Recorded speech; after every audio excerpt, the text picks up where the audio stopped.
Super Mario is one of the most family-friendly video game franchises out there. But what if it wasn't? Since the creation of the ESRB, or the Entertainment Software Ratings Board, there have only been a handful of Mario games that didn't receive the E for Everyone rating. And I'm not counting the earlier K to A rating as being not E for Everyone, since these two are basically the exact same thing. So I'll be taking a look at some of the Mario games that did not receive an E for Everyone rating, and determining whether or not the rating was justified or the ESRB was being a bunch of babies. I'll be using the reasoning given by the ESRB on their website, which I'll leave linked in the description. Super Mario Odyssey is the first mainline Mario platformer to not receive an E for Everyone rating. The game was given the dreaded E10+, which has got to be one of the most useless ratings of all time. I've never really seen an E10+ game that has something that goes too far for someone who can only play E-rated games. I mean, it makes sense to have it, but at the same time, it's just kind of useless. I don't know. The reason for the rating was due to the Mecha Wiggler boss fight, more specifically its use of the Sherm tank enemy. I can kind of see that, I guess, but at the same time, really? This goes too far? They also bring up the Bowser boss fights where you have to rapidly punch him over and over. Again, this isn't that bad. It's so overly cartoony, I just don't see why this pushes the age rating up. Not justified.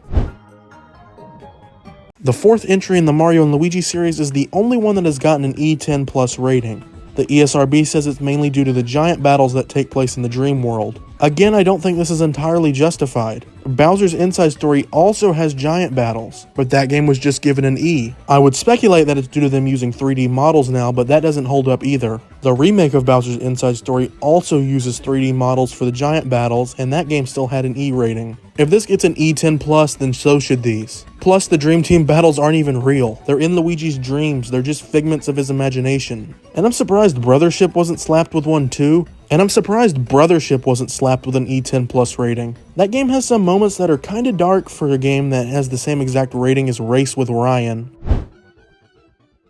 Yeah, these make sense.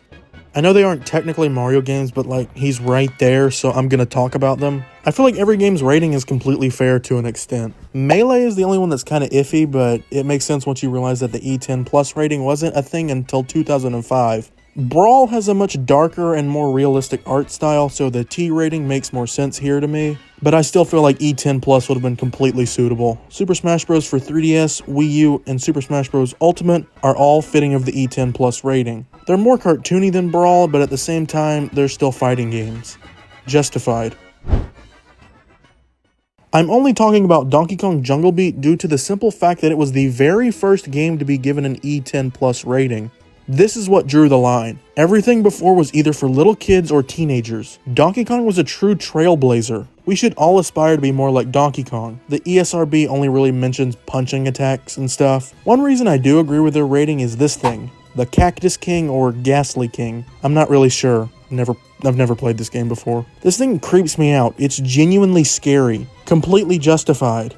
Imagine if a 9-year-old saw this. If you've made it this far into the video, you must be at least kinda liking it. So hit the like button and subscribe. It genuinely helps me out a lot. Thanks. Now let's get back into the ESRB's questionable decisions.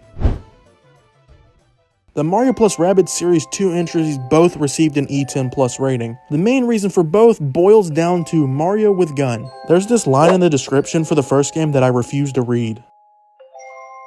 So yeah, I'd say it's justified. I'm surprised they didn't give this game an adults-only rating based on that alone. The Mario Strikers series goes for a more over-the-top action approach unlike the other Mario Sports series. So yeah, I definitely think E10 is justified here. But the first game in the series didn't get an E10+ despite it being released after Donkey Kong Jungle Beat. Make it make sense, please.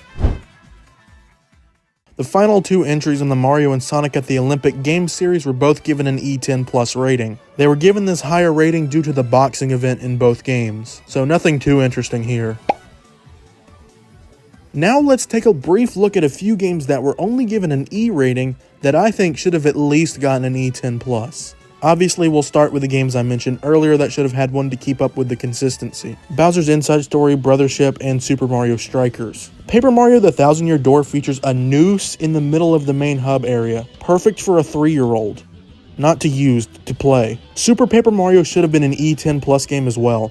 The story gets pretty dark for a Mario game. Mario and friends essentially go to the third word of the last sentence of the Mario plus Rabbids paragraph I didn't read. A-OK for a toddler. Luigi's Mansion, seriously, how did this get an E rating? Sure, that means it would have gotten a T rating, but personally I feel like that's more fitting than an E. And then the 3DS remake still only got an E rating. E10 Plus was right there. And before we get to the final game I'll be talking about for this video, let me know if there's any that I missed or what you thought of these games' ratings and whether or not they're justified. Lastly, Mario Tennis Ultra Smash deserves an adults-only rating. We cannot subject children to this.